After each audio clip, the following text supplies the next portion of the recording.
opozitës që të bëjnë transparencë të plot me çfarë ka ndodhur në mbledhje, sepse pash që kishin spinë edhe për gënjeshtrime tërësisht të gënjeshtërta mbi qëndrimet e prokurorëve në mbledhje. S'pari njerë mbledhjen e kemi të regjistruar të plot, edhe për faktin sepse e dim se si vepron pala tjetër. S'dyti asnjë surprizë, Edi Rama kishte urdhëruar sot 5 antarët e tij në Këshillin e Mandateve që të bëheshin buroj politike për të korruptuarën Belinda Balluku. Ajo që konfirmoi prokuroria është që po, situata penale ndaj zonjës Balluku është rënduar së tepërmi krahasuar me masat e para që gjykata ka dhënë ndaj saj, masat cilat në këtë moment të hetimit nuk mbrojnë dot hetimin e paanshëm dhe të plot nga prokuroria. Po citoj atë që prokuroria tha, në momentin që ndaj zonjës Balluku është kërkuar marrja e masave shtrënguese dhe ndaluese në gjykatën e shkallës parë për kundër korrupsionit dhe krimit të organizuar, ajo rrezikonte një dënim që shkonte në maksimum deri në 10 vite. Sot që flasim, u shprehën prokurorët, nëse provohen të gjitha akuzat e ngritura nga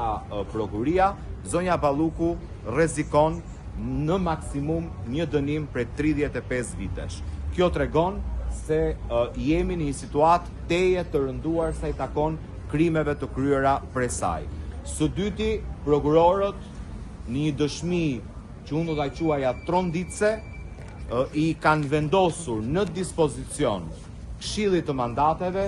prova konkrete se si zonja Balluku përmes 2 formave, siç u shprehen dhe prokurorët. Forma e parë, përmes të fortëve,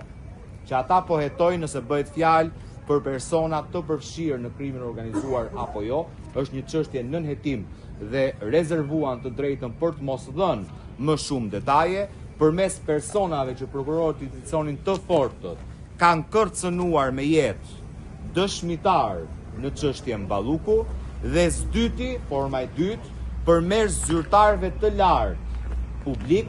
antar të kabinetit zonjës Balluku, cilët përmes 2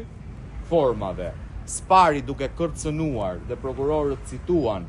proces verbalin se si kërcënoheshin dëshmitarët, se do të ishin nga puna jo vetëm ato që dëshmonin kundër Ballukut, por do të ishin edhe nënën, edhe babain, edhe motrën, edhe vllajin, dhe nuk do të pushnin më në asnjë punë shtetërore, dhe pasi kishin dështuar me kërcënimin, i kishin ofruar para, që ata të hapnin gojën se sa dëshironin që të ndryshonin dëshmit që kishin dhënë. To janë relatime të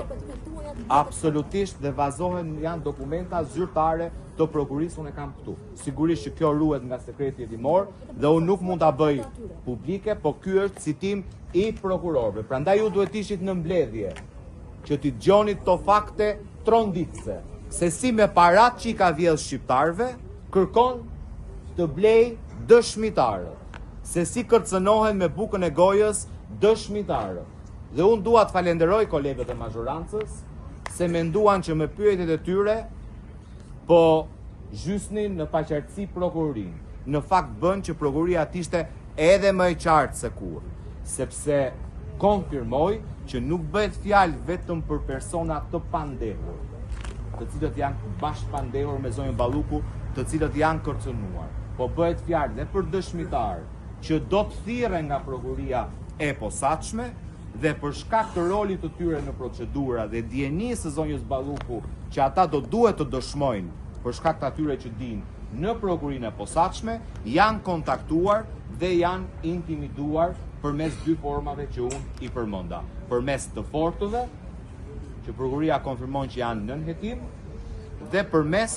zyrtarëve të lartë publik, konkretisht kabinetit të zëvendës kryeministres, duke ofruar para që të mbyllin gojën ose duke i shantazhuar me shkarkim nga detyra. Ajo që dua të nënvizoj është që në një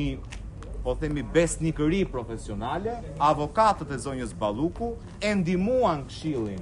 e Rregullores dhe Mandatit që të merrte një vendim për miratimin e kërkesës, sepse ne si Këshill dhe si Kuvend mund të refuzojmë një kërkesë për heqje imuniteti nga prokuroria vetëm nëse ka në çështje ngjyrime politike apo ndërhyrje politike. Qoftë prokuroria u shpreh se nuk ka asnjë pretendim të tillë nga e pandeura Balluku, edhe avokatët të pyetur nga ne konfirmuan që e konsiderojnë një çështje ligjore dhe nuk kanë asnjë pretendim për ndikim politik, nxitje politike apo për ndërhyrje politike për të hetuar dhe për të marrë të pandeura apo për të kërkuar arrestimin e zonjës Balluku. Gjithashtu, prokurorët, edhe për këtë falenderoj po prap kolegët, se duke menduar që po fusnin paqartësi prokurorët i ndihmuan edhe më shumë që ata të na ndihmonin ne në një vendim të drejtë, prokurorët konfirmuar që hetimet ndaj zonjës Balluku kanë hyrë në një fazë intensive, ku pritet të ketë sekuestrime të tjera të dokumentave dhe provave që vërtetojnë akuzat e prokurisë. Pra jo çdo provë, dhe këtu po themi kundërshtuan edhe atë që tha kryeministri në konferencën me ju në fund vit, që prokurorët i kanë marrë tashmë të gjitha provat dhe zonja Balluku nuk ka çfarë prish. Prokurorët konfirmuan që kjo nuk është e vërtetë, sepse prokuroria nuk i ka marrë dhe nuk i ka mbledhur në këtë moment që flasim të gjitha provat që janë të domosdoshme për vërtetimin e akuzave ndaj zonjës Balluku. Dhe së fundmi u qartësua, ju e dini për 2 muaj u bllokua mbledhja e Këshillit sepse po prisshim vendimin e gjykatës kushtetuese.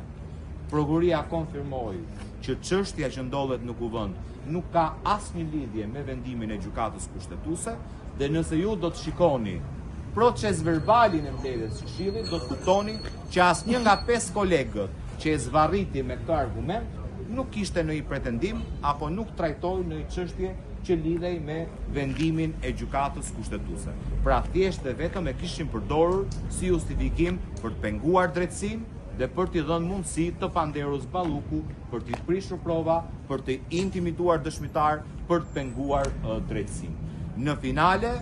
pasi po përpiqeshin dhe ndjekë qartje sepse i pash që ishin në vështirësi, pra asnjëri prej tyre nuk merrte dot fjalën për të thënë kush ishte qëndrimi i prerë. Dhe pasi ja hollën topin një herë njërit, një herë tjetrit, në fund njëri prej tyre u bë burr edhe e tha qëndrimin, Edi Rama